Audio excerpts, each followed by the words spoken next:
శ్రీ గురుభ్యో నమః. హరి ఓం.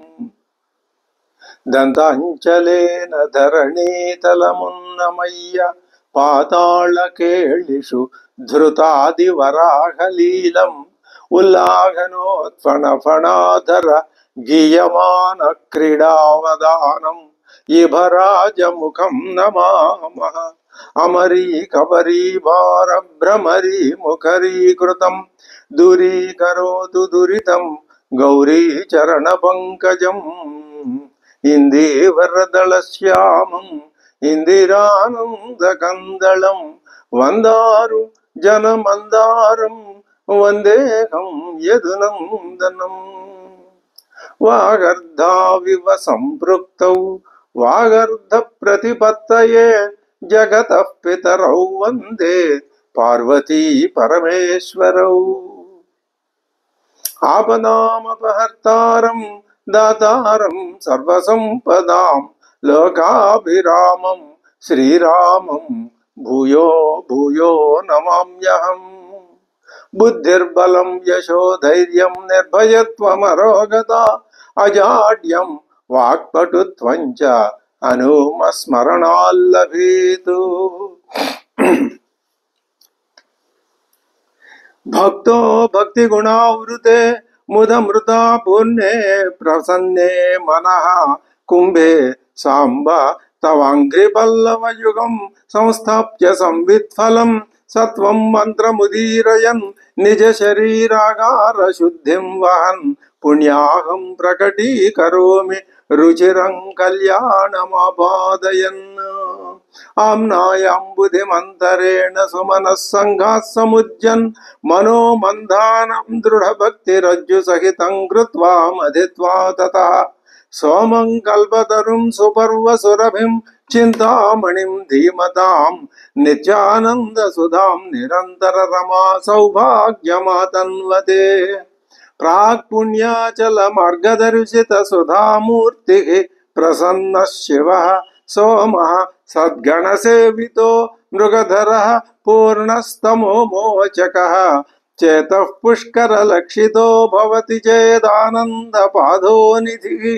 ప్రాగల్భ్యేన విజృంభతే సుమనసాం వృత్తిస్తదా జాయతే. ధర్మో మే చతురంగ్రికః సుచరితః పాపం వినాశం గతం కామక్రోధమదాదయో విగళితాః కాలాః సుఖావిష్కృతాః.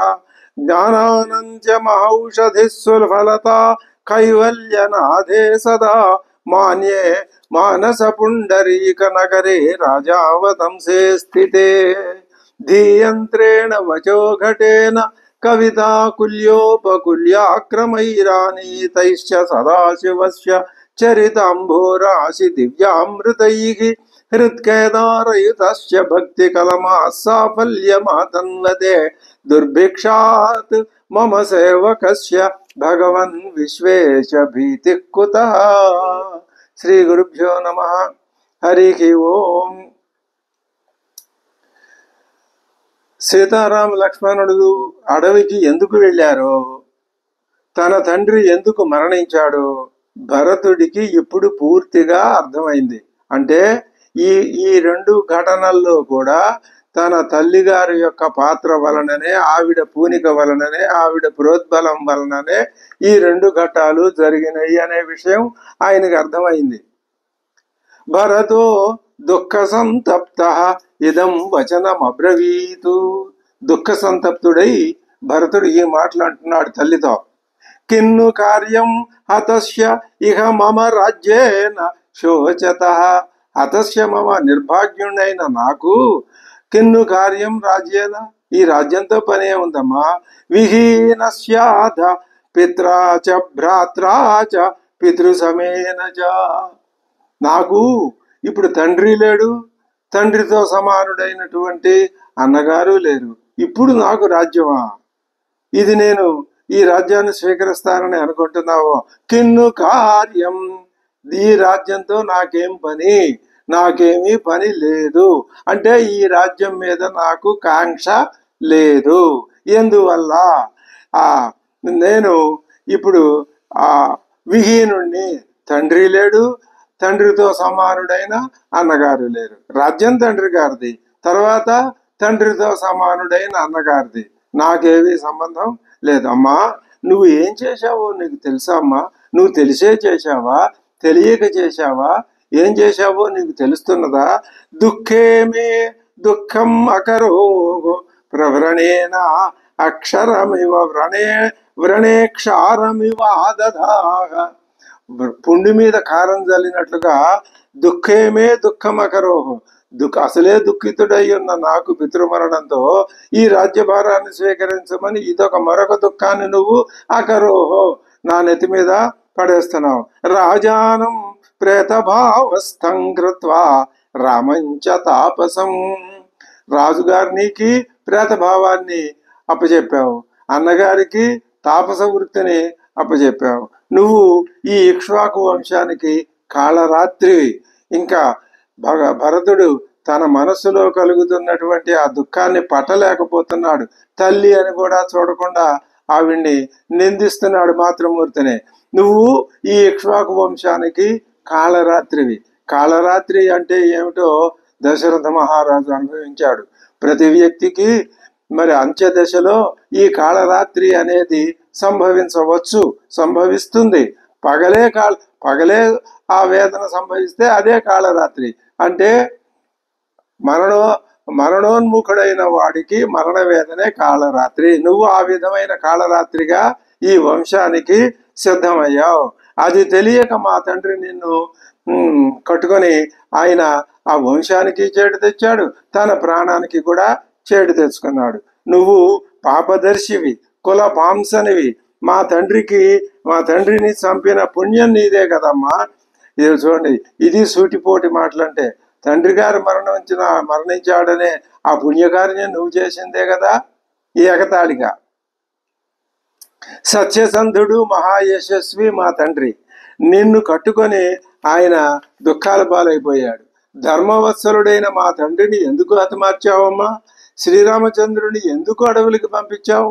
నీ పంచన చేరవలసి వచ్చిన తల్లులు ఇద్దరూ ఇంక బ్రతకరు, వాళ్ళను నువ్వు బ్రతకనియవు. అమ్మా, శ్రీరాముడు నిన్ను తన కన్న తల్లి కన్నా ఎక్కువగా కూడా గౌరవించాడు కదమ్మా. ఆయన్ని నువ్వు అడవులకు పంపించావా? ఆ మాత్రం జాలి లేదా ఆయన మీద నీకు? పెద్దల్లి కౌసల్య కూడా నిన్ను తన సోదరిగానే చూసుకున్నది కదా. ఏనాడు ఆవిడ నీ పట్ల తృణీకార భావాన్ని వ్యక్తపరచలేదు కదా. అసలు ఎప్పుడు నిన్ను సగౌరవంగానే చూసిందే. రాముడు కూడా నిన్ను తన కన్న తల్లి కంటే ఎక్కువగా చూశాడే. నువ్వు ఎందుకని వాళ్ళ పట్ల ఇంత ద్రోహాన్ని తలపెట్టావమ్మా? నిజంగా ఆలోచించినట్లయితే ఇది ఆ దైవ కార్యం అన్నది అక్కడ ఆ దానికి సంబంధించిన విషయం కాకపోయి ఉన్నట్లయితే, అది అర్థం కాకపోతే కైకమ్మ చేసిన ద్రోహం అంతా ఇంత కాదు లౌకిక దృష్టిలో. అంటే అలా లౌకిక దృష్టి ప్రధానమైనప్పుడు అలా స్వీకరించవలసిందే. కుమారుడు అలాగా నిందిస్తాడు, భర్త నిందించాడు. మరి శ్రీరాముడు పూర్తిగా నిందించలేదు, కానీ ఏదో లోకాచారం మాట ప్రకారం ఒక మాట అన్నాడు అంతే. అమ్మా, నువ్వు ఇంత ఘోరమైన పనులు రెండూ చేశావు కదా, 2 వరాలు పెట్టి. ఇందులో నీకు ఏమాత్రం బాధ అనేది అనిపించలేదా? తస్యా పుత్రం కృతాత్మని చిరవల్కలవాసం. తస్యా పుత్రం, అటువంటి నిన్ను తన సొంత చెల్లెలుగా చూసినటువంటి కౌసల్యాదేవి యొక్క పుత్రుణ్ణి కృతాత్మానం, ఆయన మహాత్ముడమ్మా. కృతాత్ముడు అంటే మహాత్ముడు. అటువంటి మహాత్ముడైనటువంటి శ్రీరామచంద్రుడిని చిరవల్కలవాసం, ఆయనకి రాజలాంఛనాలైన వస్త్రాలు అవి దక్కకుండా చేసి నారబట్టలు ధరించేటట్టు చేశావు కదమ్మా. ప్రస్థాప్య వనవాసాయ, వనవాసానికి ఆయన్ని పంపించి కథం పాపే నశోచసి. ఈ మాట దగ్గరికి వచ్చేసరికి ఆయన ఆ దుఃఖాన్ని ఓ పాపిష్ఠురాలా, నువ్వు ఎందుకు దుఃఖించట్లేదు? ఇది నీకు ఇందులో దోషం కనపట్టం లేదా? అపాద దర్శనం శూరం కృతాత్మానం యశస్వినం ప్రవ్రాజ్య చిరవాసం కిన్ను పశ్యసి కారణం. ఈ 2 పనులు చేయడంలో నువ్వు ఏం కారణం చూపించగలవు? ఫలానా కారణం చేత రాముడు తప్పు చేశాడు, ఆయన నేను వనవాసానికి పంపించాను అని అనగలవా? ఎందుకు నువ్వు ఇలాగా చేశావు? ఏం బావుకుందామని నువ్వు ఈ పని చేశావు? శ్రీరాముని ఎడ నాకు ఎంతటి భక్తి విశ్వాసాలు ఉన్నాయో, నేను బాల్యం నుంచి కూడా రాముణ్ణి నేను ఎంతగా భక్తి భావంతో సేవించుకున్నానో నీకు తెలియదమ్మా? నువ్వు చూశావు కదా. నాకు శక్తి ప్రదాతలు ఇద్దరే, శ్రీరాముడు లక్ష్మణుడు. వాళ్ళిద్దరేనమ్మా. వాళ్ళు లేకుండా రాజ్యాన్ని రక్షించేటటువంటి సత్తా నా దగ్గర లేదు, లేదుగాక లేదు. బహుశా ఈ మాట అనుకునే, ఈ మాట ఉద్దేశంలో పెట్టుకోవటం వల్లే ఇంతకు ముందు కూడా ఒక మాట వచ్చింది, రాజ్యం రాముడిదే, భరతుడు పరిపాలించే అర్హత లేదు. ఆ సంగతి శ్రీరామచంద్రుడికి తెలుసు. కానీ దైవ కార్యం కోసం తను అడవులకి వెళ్లాల్సిందే. ఇక్కడ పరిపాలించాలి, అక్కడికి వెళ్ళాలి. ఎలాగ రెండింటికి సమన్వయం ఏమిటంటే, ఇదిగో అక్కడే చెప్తున్నాడు. ఏం చెప్తున్నాడు? రాజ్యాన్ని రక్షించే శక్తి తనకు లేదని భరతుడికి తెలుసును. కాబట్టి రాజ్యాన్ని ఆయన పరిపాలించడు. ఆయన రాముడి తరఫున ఉండమంటే ఉంటాడు. రాముడి తరఫున అధికార ప్రతినిధులుగా ఎవరైనా ఏవి ఉన్నాయి? రాముని పాదుకులు ఉన్నాయి. కాబట్టి పరిపాలన చేసింది పాదుకులే, రాముడే. అర్ధాంతరంగా ఇక్కడ రామ పాదుకలు, అక్కడ రాముడు స్వయంగా ఉన్నాడు. మరి భరతుడి పాత్ర ఏమిటి? రామ ప్రతి కార్యాన్ని ఆ పాదుకలకు చెప్పడం, ఆ పాదుకలు తనని ఆదేశించిన విధానాన్ని ఆయన స్థితప్రజ్ఞుడు కాబట్టి, కృతాత్ముడు కాబట్టి, ఆ విధమైన శక్తి సామర్థ్యాలు కలవాడు కాబట్టి రాముని ఆదేశం ఈ విషయంలో, ఈ రాజకార్యం విషయంలో ఎలా ఉంటుంది అని తెలుసుకొని ఆయన ఆ పని చేయగలడు, చేస్తాడు. కాబట్టి అది రాముని యొక్క దూతగా ఆయన చేసినటువంటి పని. మహారాజు కూడా తన రక్షణ కోసం శ్రీరాముడి మీదే ఆధారపడేవాడమ్మా. అలాంటిది నేను నా ఒక్కడి శక్తితో నేను ఈ రాజ్యాన్ని పరిపాలించగలనా? అసంభవం, అది జరిగేది కాదు. ఒక మహానుభావుడు మోయగల ఈ రాజ్యభారాన్ని ఒక బాలుడు అయినా నన్ను మోయమంటున్నావు. ఎలా అడిగావమ్మా అసలు భరతుడు రాజు అవుతాడని? నేను ఎప్పుడైనా నీతో అమ్మా నాకు రాజ్యం కావాలన్న ముక్క ఎప్పుడైనా అన్నానా? అనలేదు కదా. నేను ఇంకో మాట కూడా చెప్తున్నాను, వినమ్మా. రాజ్యం పరిపాలించగల శక్తి ఒకవేళ నాకు ఉన్నా కూడా లేదు. కానీ ఒకవేళ ఉన్నా కూడా అథవా మే భవేత్ భక్తి భవేత్ శక్తికి యోగైర్బుద్ధి బలే నవా సకామం నకరిష్యామి త్వామహం పుత్రగర్ధిని. పుత్రుడికే ప్రమాదాన్ని, నాశనాన్ని తెచ్చిపెట్టగలిగినటువంటి నీ వంటి తల్లి యొక్క కోరికని నేను తీర్చను. నీ మనోరథాన్ని నేను తిరస్కరిస్తాను. నీ మాట నేను చల్లనివ్వను. ఒకవేళ నాకు రాజ్యం పరిపాలించే అర్హత, స్తోమత, శక్తి సామర్థ్యాలు ఉన్నా కూడా, నిజంగా లేవు, ఉన్నా కూడా నేను నీ మాట పరిపాలించిన రాజ్యాన్ని. ఎందుకని? నేను పరిపాలిస్తే నీ మాట నిజం అవుతుంది. అంత ఆవిడ మీద కోపం, అన్న మీద భక్తే ఇక్కడ తల్లి మీద కోపం కింద మారింది. అథవా ఆమె భవే శక్తికి యోగైర్బుద్ధి బలే నవా. లేదు, ఏదో యోగ బలం సిద్ధిస్తేనే నాకు ఆ శక్తి వస్తుంది, లేదా బుద్ధి బలం సిద్ధిస్తేనే నాకు ఆ శక్తి వస్తుంది. రెండు నా దగ్గర లేవు. సకామాం త్వాన్నకరిష్యామి. నిన్ను నేను నీ కోరిక నెరవేరేటట్లు చెయ్యను. నీ కోరిక ఏమిటి? భరతుడు రాజు కావాలని కదా నీ కోరిక. దానికోసమే కదా అనుబంధ కోరికగా శ్రీరాముడిని నువ్వు అడవులకు పంపించావు. అసలు ఈ ప్రధానమైన కోరిక నేను జరగనివ్వను. శ్రీరాముడు నిన్ను తల్లిగా చూస్తున్నాడు కాబట్టి నేను నిన్ను పరిచయించలేదు. ఒక్కటే కారణం, నువ్వు నాకు తల్లివన్న గౌరవం కాదు, శ్రీరాముడు నిన్ను తల్లి కింద చూస్తున్నాడు కాబట్టి నేను కూడా నోరు మూసుకునే ఆయన అడుగుజాడలో నడవలసిందే. లేకపోతే నిన్ను ఈ పాటికి నేను పరిచయించి మళ్ళీ నీ ముఖ దర్శనం కూడా చేయకుండా వెళ్ళిపోయి ఉండవలసింది. ఇక్ష్వాకు వంశంలో రాజ్యాధికారం జ్యేష్ఠుడిదేనమ్మా. ఇది రాజధర్మం. నువ్వు ఈ విధంగా వంశ ప్రతిష్టని మంట కలిపావు, రాజుగారి ప్రాణాన్ని తీశావు, ప్రజల యొక్క మనోభిష్టాన్ని కాలదన్నావు, చివరికి నా అభిప్రాయం తెలుసుకోకుండా నాకు తీరని దుఃఖాన్ని తెచ్చిపెట్టావు. నేను మాత్రం నీ కోరిక నెరవేర్చను గాక నెరవేర్చను. నతు కామం కరిష్యామి తవాహం పాప నిశ్చయే. హే పాప నిశ్చయే తవ కామం అహం న కరిష్యామి. నా మాట విను. ఏషత్విదానీమేవాహం అప్రియార్థం తవానఘానఘం నివర్తయిష్యామి వనాతు భ్రాతరం స్వజన ప్రియం. స్వజన ప్రియుడైనటువంటి మా అన్నగారిని నివర్తయిష్యామి వనాతు, అడవుల నుంచి మరలింపజేసి తీసుకొస్తాను చూడు. ఇదానీం ఏవ అహం అప్రియార్థం తవా, నీకు అప్రియం చేయటమే నా ఉద్దేశం. అందుకని అనఘం శ్రీరామం అరణ్యాత్ నివర్తయిష్యామి, అడవుల నుంచి మళ్ళీ వెనక్కి తీసుకొస్తాను. ఇదే నా నిర్ణయం, ఇదే నా మాట, నేను చెప్తున్నాను విను.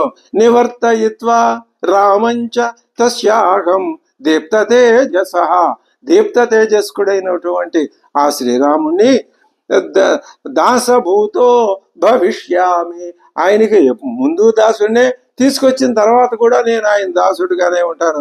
సుస్థితేన అంతరాత్మన, నా అంతరాత్మ స్థిరంగా ఉంటుంది, ఇందులో ఏ విధమైన మార్పు లేదు అని తన దృఢ నిశ్చయాన్ని భరతుడు తల్లితో చెప్పాడు. భరతుడికి విషయం పూర్తిగా అర్థమైంది. అది అతి పరుషమైన మాటలతో తల్లిని దూషించాడు. ఎలాగైనా రాముణ్ణి తీసుకొచ్చి పట్టాభిషేకం చేస్తాను అన్నాడు.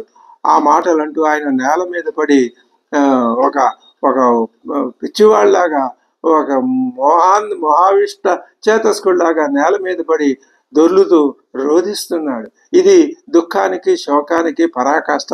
ఇంతటి స్థితిని దశరథుడు అనుభవించాడు, కౌసల్య అనుభవించింది. భరతుని రోదన చూసి కైకేయి దీనురాలైపోయింది. ఆవిడ కల్లో కూడా అనుకోలేదు ఇంతగా తన కుమారుడు తనని తిట్టిపోసి తన రాజ్య వైముఖ్యాన్ని ప్రదర్శిస్తాడని, ఇలా రోధిస్తాడని, ఎట్టి పరిస్థితుల్లో రాజ్యాన్ని స్వీకరించకుండా ఉంటాడని ఆవిడ అనుకోలేదు. ఏం చేయాలో తెలియక అలాగా ఆ పిచ్చి మొహం వేసుకొని చూస్తూ ఉండిపోయింది. భరతుడు నెమ్మదిగా తేరుకున్నాడు.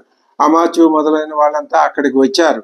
వాళ్ళతో భరతుడు ముందుగా తన యొక్క నిర్దోషిత్వాన్ని నిరూపించుకోవాలి. వాళ్ళంతా ఏమనుకుంటారంటే తల్లి కొడుకు చెప్తేనే తల్లి పనంతా చేసింది కాబట్టి ఇదంతా కొడుక్కి ఇష్టమే. ఇద్దరు తల్లి కొడుకు ఇద్దరు కలిసి రాముడిని అడవులకి పంపారు, దశరథుడిని యమలోకానికి పంపారు. తల్లి ఏమో కొడుకుని రాజుగా అని జనం అనుకుంటారేమో అని భరతుని యొక్క లోపల బాధ. అందుకని ఆయన గట్టిగా బిగ్గిరిగా స్పష్టంగా అందరికీ వినపడేటట్టు, నేనెప్పుడూ రాజ్యం కోరలేదు, ఆ విషయంలో మా అమ్మతో ఎప్పుడు నేను సంప్రదించలేదు, నేను శత్రుఘ్నుడు ఎక్కడో దూరదేశంలో ఉన్నాము, మాకు శ్రీరామ పట్టాభిషేకం జరగబోతున్నదని తెలియదు, అది భగ్నమైందని అంతకంటే తెలియదు, వాళ్ళ వనగమనం గురించి కూడా మాకు ఏమాత్రం అసలు ఆ విషయం తెలియదు. సోమాత్య మధ్యే భరతో జననీ అభ్యకుత్సయతు, తీవ్రంగా కుత్సాపూరితమైనటువంటి మాటలు, నిందాపూర్వకమైన మాటలు అమాత్య మధ్యే, అందరూ మా అమాత్యులు, సేనాపతులు, పౌరులు వీళ్ళందరి మధ్యలో తల్లిని నిందించాడు. రాజ్యన్న కామయే, నాకు రాజ్యం మీద కోరిక లేదు, జాతు ఎప్పుడూ లేదు, మంత్రయేనాపి మాతరం, మంత్రయేనాపి నా తల్లిని నేను ఎప్పుడు ఆలోచన చెయ్యలేదు. అభిషేకం న జానామి యో భూద్రాజ్ఞ సమీక్షిత, అసలు రాజుగారు ఈ అభిషేకం అనే మాట అన్నాడని కూడా నాకు తెలియదు. విప్రకృష్టే హ్యహం దేశే శత్రుఘ్న సహితో అవసం, విప్రకృష్టే దేశే శత్రుఘ్న సహిత అహం అవసం, నేను ఎక్కడున్నాను అనుకున్నారు? దూరాంతరంలో ఉన్న దేశంలో శత్రుఘ్నుడితో కలిసి ఉన్నాను, ఆయన నాతోటే ఉన్నాడు, ఆయనకి ఏ పాపం తెలియదు. వనవాసం న జానామి రామస్యాహం మహాత్మన, మహాత్ముడైనటువంటి శ్రీరాముని యొక్క వనవాసాన్ని గురించి నాకు తెలియదు. వివాసనం వా వాళ్ళని అడవులకి పంపించారనే విషయం తెలీదు. సౌమిత్రే సీతాయాశ్చ యథా భవతు, వాళ్ళిద్దరూ కూడా ఆయన వెనక వెళ్ళారనే విషయం కూడా నాకు తెలియదు. ఇలాగా తాను పూర్తిగా నిర్దోషిని అని భరతుడు చెప్పాడు. ఈ ఘట్టంలో వాల్మీకి యొక్క రచనా సామర్థ్యం ఎంత ఉన్నతమైన పరిపక్వమేమి అని మామూలు కవుల విషయంలో పరిపక్వం అనే మాట ఉపయోగించాలి, కానీ వాల్మీకి ఎప్పుడూ పరిపక్వ ప్రజ్ఞా పూరితుడే. అద్భుతంగా ఈ ఘట్టాన్ని ఆయన నడిపించాడు. అది మనం మనస్సులో భావించుకుంటూ ఉండాలి. ఈ విధంగా ఉచ్చేశ్వరంతో భరతుడు తల్లిని నిందిస్తూ మాట్లాడటం ఇది కౌసల్యకు వినపడింది అంటే ఆవిడికి చేరింది విషయం. వెంటనే ఆవిడ సుమిత్రతో ఆగత, ఆవిడ అప్పటికి అదే భావంలో ఉంది. అదిగో వచ్చాడమ్మా, ఇప్పటిదాకా మన నానా హింస పెట్టిన కైకమ్మ ఉంది కదా, ఇప్పుడు ఆవిడ కొడుకు వచ్చాడు, ఆవిడికి బలం పెరిగింది ఇప్పుడు కొడుకు రావడంతో అనే ఆ భావంలోనే ఉంది ఆవిడ. ఆగత క్రూరకార్యాయా కైకేయ్యా భరత సుత, కర్మురాలైనటువంటి ఆ కైకేయి మాత యొక్క కుమారుడు భరతుడు వచ్చాడమ్మా సుమిత్ర. తమహం ద్రష్టుమిచ్చామి, నేను వెళ్ళి అతన్ని చూస్తాను, చూడటం కాదు నేలేసి అడిగేస్తాను. భరతం దీర్ఘదర్శనం, భరతుడు కొంచెం దీర్ఘదర్శే, దూరదృష్టి కలవాడే. ఇప్పుడు ఇక్కడ మనకు కొన్ని విషయాలు మనం గమనించాలి. దశరథుడు, కౌసల్య, కైక, భరతుడు వీరి మాటల్లో ఈ సంఘటన వల్ల తాము ఏమైపోతాము అనే విచారం వ్యక్తమవుతోంది. కానీ వశిష్ఠాది ఋషులు, సుమిత్ర, శ్రీరాముడు వీళ్ళ మాటల్లో తమకు ఏమవుతుందో అనే విచారమే కనిపించలేదు. ఈ భావం మనం స్పష్టంగా అర్థం చేసుకోవాలి. కౌసల్యకి ఆవిడ బాధ ఏమిటి? కైకమ్మ పరిపాలనలో తాను ఎలా ఉండాలి, నేను ఉండలేను మర్రో అని ఆవిడ బాధ. దశరథుడేమిటి, ఆయన బాధ ఏమిటి? నేను పుత్రుణ్ణి ఎంతో తపస్సు చేసి కన్న పుత్రుడు నాకు కనపడకుండా పోతుంటే నాకు గతేమిటి, నేనేమైపోవాలి అని ఆయన బాధ. అలాగే మరి కైకకి ఆవిడ బాధ ఏమిటి? ఏమైనా సరే ఈ రాజ్యాన్ని రాముడికి దక్కనియకూడదు, భరతుడికే దక్కనివ్వాలి అని ఆవిడ బాధ. వాళ్ళందరూ స్వార్థపూరితమైన బాధలు పడి వాళ్ళ యొక్క బాధలు వాళ్ళ ఆ పద్ధతుల్లో వాళ్ళు పడి అలాంటి వాళ్ళే వాళ్ళు. కానీ మనం నిజంగా ఆలోచిస్తే కైక తన స్వార్థం కోసం బాధపడింది, కౌసల్య స్వార్థం కోసం బాధపడింది, దశరథుడు ప్రారబ్ధం వల్ల తనకంటే మించిన విధి ఏదో దైవం ఏదో తనని నడిపిస్తున్నది అన్నట్లుగా బాధపడ్డాడు. సుమిత్ర నిశ్చింతగా ఉన్నది. ఆవిడ ఒక్క దుఃఖపూరితమైన మాట, ఒక్క చా తు అనే అక్షరం కూడా అనలేదు అక్కడ. అంత స్థిత ప్రజ్ఞత ఆవిడికి ఎక్కడిది?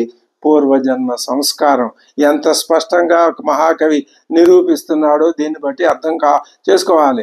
లోకంలో సుమిత్ర లాంటి మహానుభావురాళ్ళు ఉంటారు. వాళ్ళకి సుఖ దుఃఖాలతో సమాన దృష్టితో చూస్తారు. వాళ్ళకి పరమాత్మ అంటే ఏమిటో, పరమాత్మ తత్వం ఏమిటో, స్వస్వరూపం ఏమిటో వాళ్ళకి తెలుసును. వాళ్ళు ఈ లోకంలోకి ఎందుకు వచ్చారో, ఈ లోకంలో ఏం ఉంటాయో, వాళ్ళు ఎలా ఉండాలో, ఎలా ప్రవర్తించాలో, మళ్ళీ ఎలాగా స్వస్థానానికి స్వరూపాన్ని అవస్థని స్థితిని పొందాలో వాళ్ళకి తెలుసు. సుమిత్ర లాంటి మహిళామణులకి మనం పాదాభివందనాలు చేసి నమస్కారం చేస్తే ఆ సంస్కారంలో కొంతైనా మనకి అంటుతుంది. కాబట్టి నిజంగా ఆలోచిస్తే శ్రీరామచంద్రుడు సరే, ఆయన సాక్షాత్తు దైవమే కాబట్టి దైవానికి తిరుగులేదు, పక్కన పెడదాం. రామాయణం మొత్తం మీద ఆరాధనీయురాలు సుమిత్ర. ఆవిడ మనస్థితి ఎంత అద్భుతంగా చిత్రించాడో, ఆ పాత్రను ఏ విధంగా లోకాల్లో ఉన్న మానవులందరికీ చూపిస్తున్నాడు వాల్మీకి. బాబు, మీరు ఈ పాత్రను చూసి మీరు ఏం నేర్చుకుంటారో, మీరు ఏం నిర్ణయించుకుంటారో మీరు తెలుసుకోండి, మీరు నిర్ణయించుకోండి, మీ ఆలోచన పరిపక్వ స్థితికి తెచ్చుకోండి. సుమిత్రను చూసి కథ అనే మాధుర్యంలో పడి, కథ అనే ప్రవాహంలో పడి కొట్టుకుపోకండి.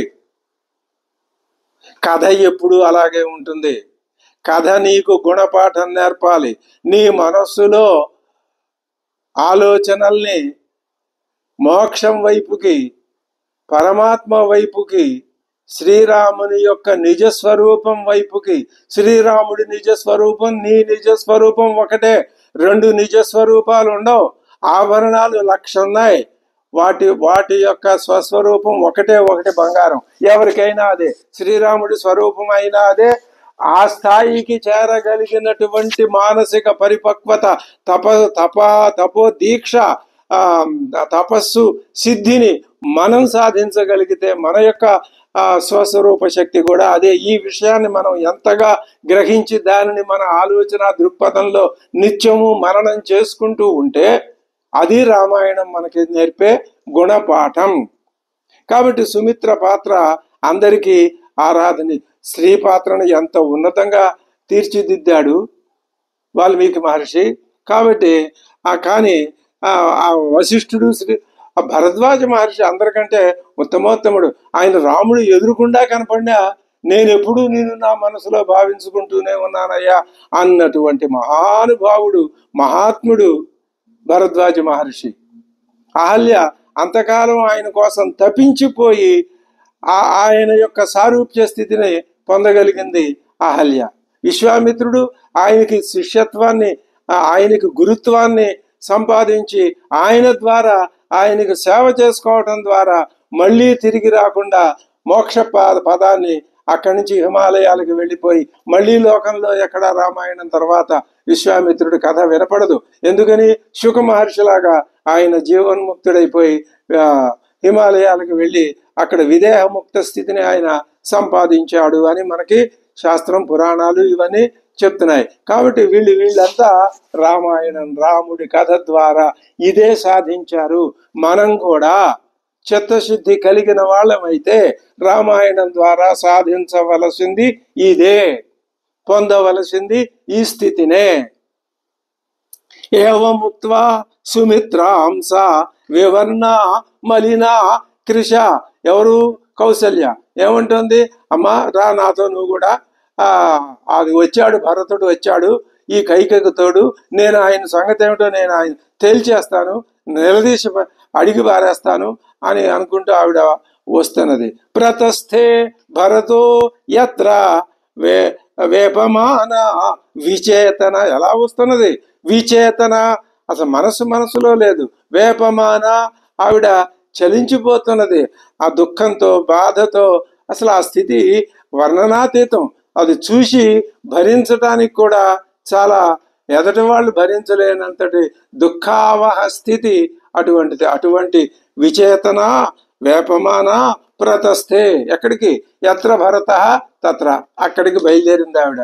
ఈ లోపల భరతుడు కూడా శత్రుఘ్నుడితో కలిసి కౌసల్యామాత దగ్గరికి, కైకమ్మ మాతతో సంభాషణ అయిపోయింది.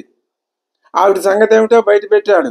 అద్భుతంగా మాట్లాడాడు. తల్లి అని లెక్క లేకుండా తల్లినే ఆవిడ మనస్సులో మాటలను ఆవిడతోటే చెప్పించాడు. అది భరతుని యొక్క వాక్చాతుర్యం. వాగ్విదాంబరుడు భరతుడు. చెప్పించాడు, తన నోటితో చెప్పలేదు, విషయాన్ని గ్రహించాడు.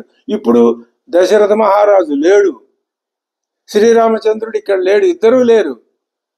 ఇక ఉన్నదెవరు? పెద్దల్లో పెద్ద అమ్మ కౌసల్యమ్మ. ఇంకా ఆవిడ దగ్గరికే ఈయన బయలుదేరాడు. ఇద్దరు వచ్చి దూరం నుంచే కౌసల్యని చూశాడు భరతుడు. శోక సంతప్తుడై ఆమెను కౌగిలించుకుని భరతుడు, శత్రుఘ్నుడు ఈ దీనాతి దీనంగా అమ్మవారి పాదాల మీద పడి ఏడుస్తున్నారు. అప్పుడు కౌసల్య భరతుడితో, ఆవిడికి ఆ లోపల దుఃఖం ఆ మాట అనేదాకా ఆగదు. లోపల ఆ స్త్రీ స్వభావం, కౌసల్యలో ఎటువంటి స్త్రీ స్వభావాన్ని చిత్రీకరించి మన కళ్ళ ఎదురుకుండా నిలబెట్టి చూపిస్తున్నాడు, సుమిత్రలో ఎటువంటి స్త్రీమూర్తిని మనకు చూపిస్తున్నాడు. రామాయణం అద్భుతమైన కావ్యం. ఇన్ని వేల సంవత్సరాలు ఉన్నది అన్నా, వేదమే రామాయణం అన్నా, రామాయణమే వేదం అన్నా, వేదం అంటే వేరే ఎక్కడుంది? ఇదే వేదం అంటే. వేదం ఇదే చెప్పింది. అయితే వేదమంత్రాలు అర్థం కాకపోతే, భగవంతుణ్ణి చేరుకునే విధానం అర్థం కాకపోతే, నీ దగ్గరికే వేదం వచ్చి రామాయణ రూపంలో నన్ను చదువుకో అని నీ ఎదురుకుండా ఉన్నది అని మనం అర్థం చెప్పుకోవచ్చు. ఆ రాజ్యం కావాలని కోరుకుంటున్నావు కదా, ఇదంతే రాజ్య కామస్య రాజ్యం ప్రాప్తం అకంటకం. ఇదిగో నాయన, అకంటకమైన రాజ్యం వచ్చింది. ఎక్కడా నీకు ఎదురు అనేది లేదు, ముళ్ళు అనేది లేదు గుచ్చుకోవటానికి. ఎందుకని? రాముడు లేడు, నీతో పోటీ ఆయనేగా, ఆయన లేడు. మహారాజు అంతకు ముందే లేడు, వెళ్ళిపోయాడు. ఇదంతే రాజ్యం రజకామస్య రాజ్యం. ఆ మాటలు అది అనుష్ఠుప్ శ్లోకాలే గాని అది ఒక గంగా ప్రవాహం. ఇదంతే, ఇదిగో నీ రాజ్యం, నువ్వు రాజ్యకాముడివి కదా, ఇదిగో నీ రాజ్యం. రాజ్యకాముడిని ఆయన భరతుడు చెప్పాడా? చెప్పలేదు. కానీ ఆవిడ లోపల తల్లిని బట్టి కొడుకుని ఆవిడ దుష్టుడిగా చిత్రీకరిస్తుంది. సంప్రాప్తం బత కైకేయా శీఘ్రం క్రూరేణ కర్మణ. ఇదిగో మీ అమ్మ క్రూర కర్మ వల్ల నీకు రాజ్యం వచ్చింది, ఆ విషయం ఒప్పుకుంటోంది పాపం. ప్రస్థాప్య చిరవసనం పుత్రం మే వనవాసినం. మీ అమ్మ రాజ్యం ఎలా సంపాదించిందో తెలుసా? నా కుమారుణ్ణి క్షీరవసనుణ్ణి చేసి ప్రస్థాప్య వనం, అడవులకి పంపించి, ఇదంతే రాజ్యం నిష్కంటకం. నీకు ఎందుకు నిష్కంటకమైంది? నా కుమారుడు అడవులకు వెళ్ళిపోవటం వల్ల అని లోపలున్న ఆ దుగ్ధనంతా ఒకే ఒక్క మాటలో స్పష్టంగా చెప్పేసింది కౌసల్యమ్మ. కైకేయి కం గుణం తత్ర పశ్యతి క్రూర దర్శిని. మరి ఇందులో కైకేయి ఎటువంటి దుర్మార్గపుట ఆలోచనలు చేసిందో, నా కుమారుణ్ణి అడవులకు పంపి ఆమె ఏమి లాభం పొందిందో. కం గుణం ప్రాప్తవతి, ఏం పొందిందో ఆవిడ లాభం ఏమిటి? కుమారుడు అడవులకు వెళ్లకుండా రాజ్యం నీకు ఇచ్చేసి ఆయన ఇక్కడే ఉండమంటే నా కళ్ళు ఎదురకుండా. ఆ తల్లి బాధ అలా అనిపిస్తుంది. ఏమి, కౌసల్యకి రాజ్యం కాదు ప్రధానం, కైకమ్మ మీద కైకమ్మ తనని అవమానిస్తుందని బాధ. ఇది లోకంలో కూడా చెప్తూ ఉంటారు, భర్త కొట్టినందుకు కాదు తోడికోడలు తెప్పినందుకు అని ఒక సామెత లోకంలో ఉంది. అది ఆ ఛాయ కౌసల్యములో ఆవిడ మాటల్లో నేను కైకమ్మ పరిపాలనలో ఎలా ఉంటాను, అది బాధ. అయితే కుమారుడు అడవులకు వెళ్ళిపోయాడనే బాధ కూడా ఉంది. క్షిప్రం మామపి కైకేయి ప్రస్థాపయితుమర్హతి.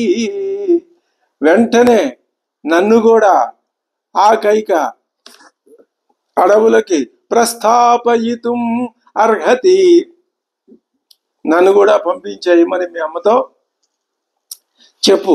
కైక మీద కోపం యొక్క స్వరూపమే ఈ మాట. నన్ను కూడా పంపించేయండి, నన్నెందుకు ఇక్కడ మీరు ఉంచుతారు? కైకమ్మ పంపటం ఎందుకు? తనంతట తానే వెళ్ళిపోవచ్చుగా. కోపం, కైక మీద కోపం ఆ మాటని అలా డొంక తిరుగుడుగా అనిపిస్తుంది. ఆమె నన్ను కూడా పంపించి వేయవచ్చు కదా, లేదా నేను సుమిత్రతో కలిసి వెళ్ళిపోతాను. భరతుడు అసలే శోక సముద్రంలో మునిగిపోయి ఉన్నాడు. తల్లి మాటలు ఇప్పుడు వ్రణం మీద సూదిపోటులా అనిపించాయి. ఆమె పాదాల మీద పడ్డాడు, అనేక విధాల విలపించాడు. నేనే కనుక ఈ కుట్రలు పన్నిన వాడనైతే నాకు ఈ పాపం వచ్చుగాక, ఆ పాపం వచ్చుగాక అంటూ దాదాపు 50 పాపాలు ఏకరువు పెట్టాడు భరతుడు. అవన్నీ మనం చెప్పుకోవచ్చును, కానీ అంతగా పెద్దగా ప్రయోజనం ఉండకపోవచ్చు. 50 ఒట్లు పెట్టాడు, 50 రకాల పాపాలు చెప్పి, నాకు రాజ్యం మీద కాంక్ష ఉన్నట్లయితే ఈ పాపాలన్నీ నేను చేసిన ఆ ఘోరమైన ఇది నాకు అంటుతుంది అని ఆయన చెప్పాడు. ఒట్లు పెట్టుకున్నాడు. బంధుమిత్ర ఎందుకు ఎన్ని ఓట్లు పెడుతున్నాడు అంటే, బంధుమిత్రాదుల మనస్సుల్లో తన మీద కలిగిన శంక అతనిని బాధించింది కాబట్టి. ఆయన బాధ అయింది, కౌసల్య బాధ కౌసల్యది. ఎంత అద్భుతమైన మానవ మనస్తత్వాన్ని ఎంత చక్కగా వెలువరించేటటువంటి ఘట్టం కావ్యం రామాయణం. కేవలం ఇతిహాసం, కేవలం ఇతిహాస ఎప్పుడో ఉన్నదట, అలాగా ఇప్పుడు లేదా? ఇది ఇతిహాసే కాదు, ఇప్పుడు కూడా ఆశ ఉన్నది. ఎప్పుడు ఈ స్థితి మానవుల మనస్సుల్లో మానవులు ఉన్నంతకాలం ఉంటుంది. అంటే రామాయణం ఎప్పుడు జీవించే ఉంటుంది. మీరు లోకంలో ఎటువంటి మనిషి మామూలు జీవితంలో మనకు తారసపడినా ఆ వ్యక్తి యొక్క ఆ పోకడలు, ఆ లక్షణాలు రామాయణంలో ఏదో ఒక పాత్రలో కనపడుతూనే ఉంటాయి. చెయ్యని తప్పుకి దుఃఖాన్ని అనుభవించే భరతుడి పాత్ర, మరి తన గౌరవం పోతోంది అనేటటువంటి కుహనా గౌరవాన్ని ప్రదర్శించే కౌసల్య లాంటి పాత్రలు, తమ తమ తప్పులతో తప్పులకి తామే బలైపోయినటువంటి దశరథ మహారాజు లాంటి పాత్రలు,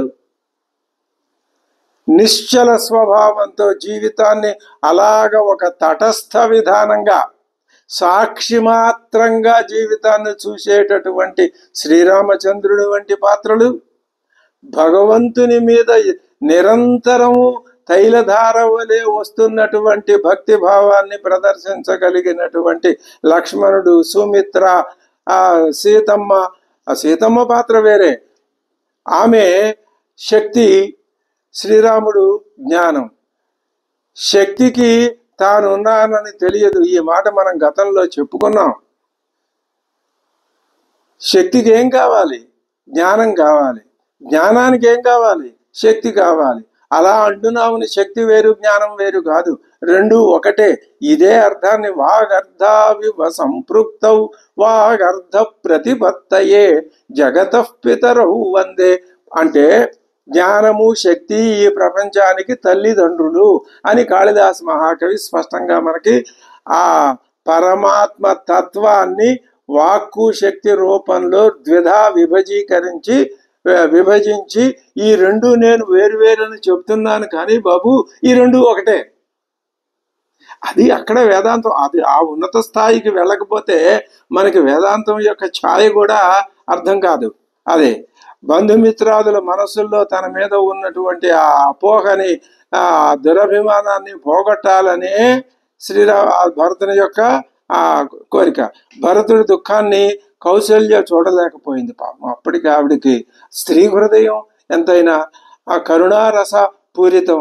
ఆమె అంటున్నది, నాయన ఇప్పుడు అన్నది, నాయన ఇప్పటిదాకా మీ అమ్మ క్రూర స్వభావరాలు, నువ్వు వచ్చావు కదా, నువ్వేం చేస్తావో చూస్తాం, నువ్వు మమ్మల్ని ఉద్ధరిస్తావా, నువ్వు రాజ్యాన్ని ఇలాంటి మాటలన్నీ మాట్లాడి ఇప్పుడేమంటుంది, నాయన మమ దుఃఖమిదం పుత్ర భూయస్సముపజాయతే శపథైః శపమానోహి ప్రాణాన్ ఉపరుణత్సిమే. నువ్వు ఇన్ని శపథాలు చేయక్కర్లేదురా బాబు. నీ యొక్క దుఃఖము నాకు ఇంకా పరమ దుఃఖాన్ని కలిగిస్తున్నది. నువ్వు నాకు లక్ష్మణుడితో సమానం. మీ ఇద్దరికి మంచి లోకాలు కలుగుతాయి. నువ్వు నాకు లక్ష్మణుడితో సమానం అంటే లక్ష్మణుడు ఏ విధంగా రామభక్తుడో భరతుడు అంతే అని ఆవిడ భరతుడికి ఒక యోగ్యతా పత్రం ఇచ్చేసింది. ఇంకా అంతకంటే భరతుడికి ఇంకేం కావాలి? భ్రాతృభక్తి, అదే దైవ భక్తి, అదే పరమాత్మ తత్వం, శ్రీరాముడే పరమాత్మ అని గ్రహించగలిగినటువంటి ఆ స్వభావం, ఆ పూర్వ పుణ్య జన్మ లేశం వల్ల వచ్చినటువంటి ఆ పుణ్యలేశం, ఇవి భరతుడికి తల్లి మాటల్లో సిద్ధించి కనిపిస్తున్నాయి అని అంటూ భరతుడిని కౌగిలించుకుని ఓదార్చింది. ఆ రాత్రంతా ఇలాగా భరతుడికి దుఃఖంతో గడిచిపోయింది. ఆ మర్నాడు వశిష్ఠుడు భరతుడితో ఇలా అంటున్నాడు. వశిష్ఠుడు ఎవరు? వదతాం శ్రేష్ఠవాక్ ఋషి వశిష్ఠుడు. సందర్భం వచ్చినప్పుడల్లా ఒక్కొక్క విధమైనటువంటి ఆ పాత్రలో ఉన్నటువంటి ఔన్నత్యాన్ని, గొప్పతనాన్ని, ప్రశస్తిని బయట పెడుతూ ఉండే శబ్దాలు ప్రయోగిస్తాడు, సమాసాలు. ఇవి అద్భుతం. ఈ శబ్దాలు రామాయణంలో తప్ప మనకి ఎక్కడ కనపడవు. వదతాం శ్రేష్ఠుడు అంటే వాక్యాలు ఎలా పలకాలో, అంటే అన్ని గొప్ప గొప్ప మాటలన్నీ పట్టుకొచ్చి పోగేసి మాట్లాడతాడని అర్థం కాదు. ఎలా మాట్లాడితే ఎదటి వాళ్ళకి దానివల్ల మన మానసిక స్థితి బాగుంటుందో, ఎదటి వాళ్ళు ఆనందిస్తారో, ఎదటి వాళ్ళకి ఉపదేశం కలుగుతుందో, ఎదటి వాళ్ళకి బోధ కలుగుతుందో, అది వదతాం శ్రేష్ఠ అంటే. అటువంటి శ్రేష్ఠ వాక్ అంటే ప్రియమైన మాటలు మాట్లాడేవాడు ఋషికి. ఆయనకి దర్శనం ఉన్నది. దర్శనం అంటే ఈ మూడు కాలాల్లోనూ ఏం జరుగుతుంది, ఎవరు ఎలాంటిది, లోక స్వభావం ఏంటి అనే విషయం ఆయనకి తెలుసును. అలం శోకేన భద్రంతే రాజపుత్ర మహాయశ. ఇంకా శోకం చాలయ్యా, నువ్వు ఇంకా విలపించకు. సరే, అయిపోయింది ఏదో అయిపోయింది. ఓ అలం శోకేన, ఇంకా విలపించాల్సిన పని వద్దు. ప్రాప్త కాలం నరపతే. ఇది వేదాంతం. నువ్వు తండ్రి కోసం విలపిస్తున్నావు, సంతోషమే. కానీ ప్రాప్త కాలం నరపతే కురు సంయానముత్తమం. ఇంకా ఆయన వెళ్ళిపోయాడు. వెళ్ళిపోయిన వాడు మరణించినప్పుడు అక్కడ సముదాయించవలసినటువంటి మాట ఇది. అదే వాగ్విదాం శ్రేష్ఠుడు. కానీ ఆయన కాలం సమీపించింది. ఆయన తన పని తాను చూసుకుని తన దారిని తాను వెళ్ళిపోయాడు. ఇంకా ఆయనకి ఉండవలసిన ప్రారంధం లేదు. ఆయన చేసుకున్న ప్రారంధ కర్మ అంతా పూర్తయిపోయింది. తర్వాత మళ్ళీ జన్మ ఉంటుందా లేదా అనేది ఆ సంచితం కనుక ఎలా ఉంటే అలా జరుగుతుంది. మనకి సంచితం సంచయల నిండా ఉంది కాబట్టి మళ్ళీ మనం ఏ గుణాలు పోయే సమయానికి ఏ గుణాల్లో జడభరతుడు ఆ లేడిని గురించి అనుకుంటున్నట్టుగా ఆ కథ అందుకే చెప్పారు. అలా ఏదీ లేకుండా అవసాన కాలంలో పరమాత్మ ధ్యానంతో చాలా కష్టం. చెప్పడం చాలా తేలిక, చెయ్యటం చాలా కష్టం. ఈ సంగతి లోకానికి తెలుసు, అందరికీ తెలుసు. అయినా కష్టం కదా అని ఎవరు సాధకులు విరమించరు.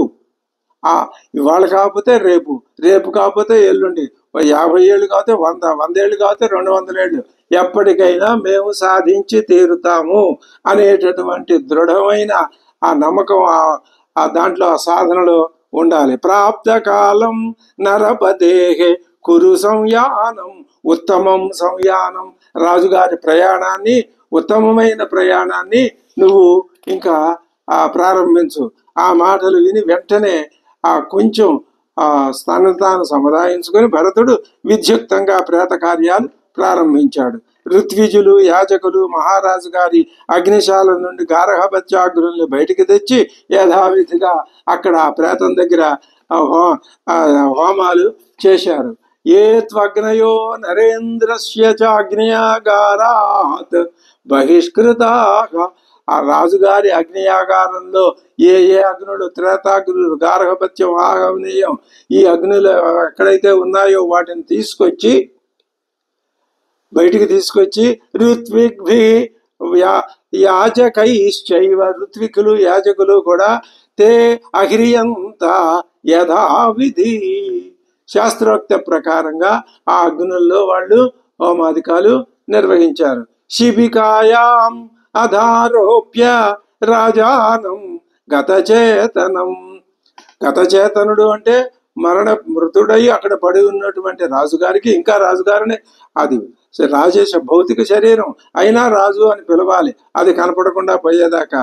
అదా ఆరోప్య శిబికాయం, ఒక పల్లకీలో ఆ ప్రేత శవాన్ని పరుండబెట్టి బాష్పకంఠా విమనస తమూహు పరిచారక, ఊహు మోసుకుంటూ ఆ శిబికని మోసుకుంటూ తీసుకెళ్లారు. వాళ్ళు కూడా బాష్పకంఠులు, విమనస్కులు అయి. హిరణ్యంచ, ఆయన పెడుతుంటే మరి మహారాజు ప్రస్థానం ఎలా ఉంటుంది? ప్రజలంతా ముందు వెనక ఉన్నారు.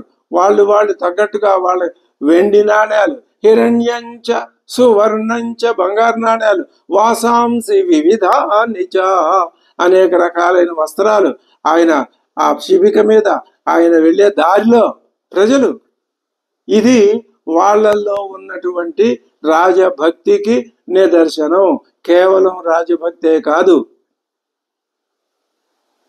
పూర్తి వేదాంతానికి నిదర్శనం. వాళ్ళకి ప్రజలందరూ ఏ ఒక్కడో అని అనడం లేదు.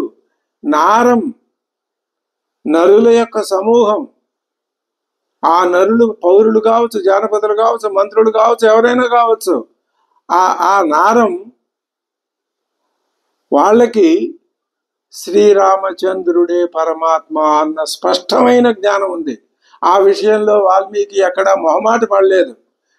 ప్రతి సందర్భంలోనూ ఒక్కొక్క మాటతో ఆ విషయాన్ని ఆయన వాల్మీకి సూచిస్తూనే ఉన్నాడు. అలా అన్ని పాత్రలు ఉన్నాయా రామాయణంలో? లేవు. ఇప్పుడు మనం ఈ నరుల సమూహమే ఒక నరుడు, విశ్వనరుడు అని అనుకున్నట్లయితే ఒక నరుడే ఇన్ని వందల వేల మందిగా ఉన్నారు. ఈ వందల వేల మందిని ఒక్కడుగా భావిస్తే అతడే నరుల యొక్క సమూహమే అయినంగా గలవాడు నారాయణుడు. సహస్ర శీర్ష పురుష సహస్రాక్ష సహస్రపాత్. అయోధ్య జనులు నారాయణుడే. ఇది నేను ఇప్పటికిప్పుడు ఈ మాటలు చెప్తూ ఉండంగా అనిపించినటువంటి మాట అని వాల్మీకి యొక్క ఆ మాటల బలంతో అంటున్న మాట. వాళ్ళు ఆచారాన్ని చూపిస్తున్నారు. మంచి విలువైన వస్త్రాలు, ఇది ఈ లౌకికమైన ధర్మం. లోకాన్ని విడిచి భగవంతుడు లేడు. మనం భగవంతుడిని తెలుసుకోవాలి అంటే, భగవంతుడు అంటే పరమాత్మ, వేరే అర్థం కాదు. భగవంతుడిని తెలుసుకోవాలి అంటే ఎలా తెలుసుకోవాలి? లోకం ద్వారానే తెలుసుకోవాలి. అన్యథా తెలుసుకోవడం, అన్యథా శరణం నాస్తి నాణ్యపంథా విద్యతే అయినాయ. వేరే మార్గం లేదు. లోకాన్ని అనుసరించే మార్గమే. లోకం అనుసరించే మార్గం కాదు. లోకంలో అనేక ఉచ్చనీచ మార్గాలు ఉంటాయి, అది కాదు. లోకాన్ని పరమాత్మగా భావించటం అనే మార్గం తప్ప వేరే మార్గం లేదు. అక్కడ ఆ ధర్మాచరణలో ఇది ఒక ధర్మం కింద మనం తీసుకోవచ్చు. హిరణ్యంచ సువర్ణంచ వాసాంసి వివిధాని చ ప్రకిరంతో జనా మార్గం నృపతేరగ్రతో యయు. నృపతే అగ్రత మార్గం. రాజు ముందు వాళ్ళందరూ ఆ విధంగా వెదజల్లుకుంటూ, అదే ఇప్పుడు మనకి పేలాలు, ఈగో పుష్పాలు ఇలాంటి ఆనాటి నుంచి వేద ధర్మం ప్రకారమే సమాజం నడుస్తోంది.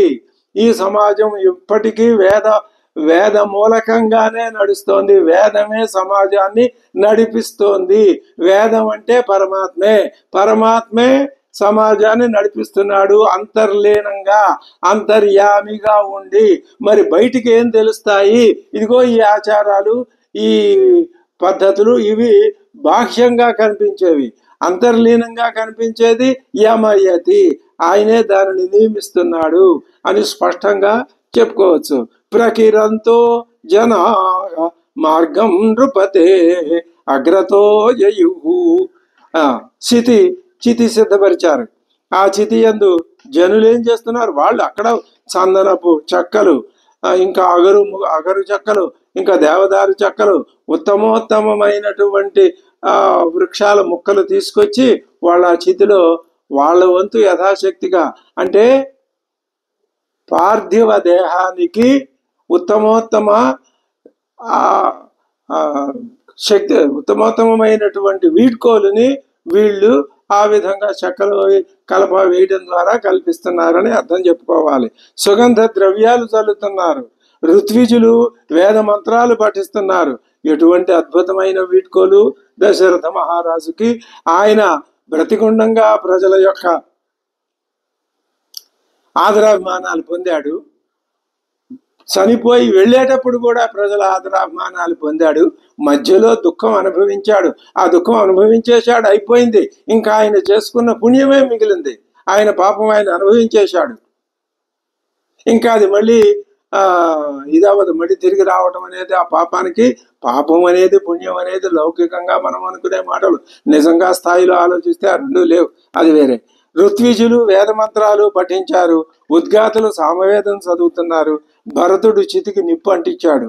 రాజపత్నులు లోక ఆచారం ప్రకారం ఆ చితికి, అంటే శవానికి సవ్యంగా ఒక మారు, అపసవ్యంగా మరొక మారు పత్నులు, దశరథ మహారాజు యొక్క అంతఃపుర జనులంతా వాళ్ళు ప్రదక్షిణాలు చేశారు. అందరూ తర్పణాలు విడిచిపెట్టారు నదిలోకి వెళ్ళి. వాళ్ళు చేయవలసిన విద్యుక్త ధర్మాల్ని ఆచరించారు. కృత్వోదకం తే భరతేన సార్ధం, భరతుడితో కూడా కలిసి ఉదకం కృత్వా, అంటే నివాప అంజలులు సమర్పించి, నృపాంగన మంత్రి పురోహితాశ్చ, ఎవరెవరు? నృపాంగన రాణులందరూ కూడా, మంత్రులు, పురోహితులు అందరూ కూడా పురీం ప్రవిశ్య అశ్రుపరీత నేత్రాహ, కళ్ళల్లో కన్నీటి బొట్లు తిరుగుతూ ఉండగా, పురం ప్రవిశ్య, మళ్ళీ నగరంలోకి వచ్చి భూమౌ దశాహం వ్యనయంత దుఃఖం 10 రోజుల పాటు ఆ దుఃఖంతోనే వాళ్ళు గడిపారు. ఈ విధంగా దశరథుని యొక్క నిర్యాణ అనంతరం భరతుడు రావటం, ఆయన కైకని మరి నిందించటం, తన దుఃఖానికి తన తల్లే కారణమని ఆయన తెలుసుకోవటం, పెద్ద తల్లుల్ని సంభావించటం, వాళ్ళకి అదేవిధంగా పౌరులందరికీ తన యొక్క నిర్దోషిత్వాన్ని ఎలుగెత్తి చాటటం, ఆ తర్వాత చివరగా తండ్రి యొక్క భౌతిక దేహానికి ఉత్తర క్రియలు జరపటం అనే ఈ కార్యక్రమాలు ఇక్కడి దాకా ముగిసినాయి. తర్వాత కార్యక్రమాలని మనం తర్వాత విధానం ప్రకారం తెలుసుకుందాం. అంతవరకు స్వస్తి.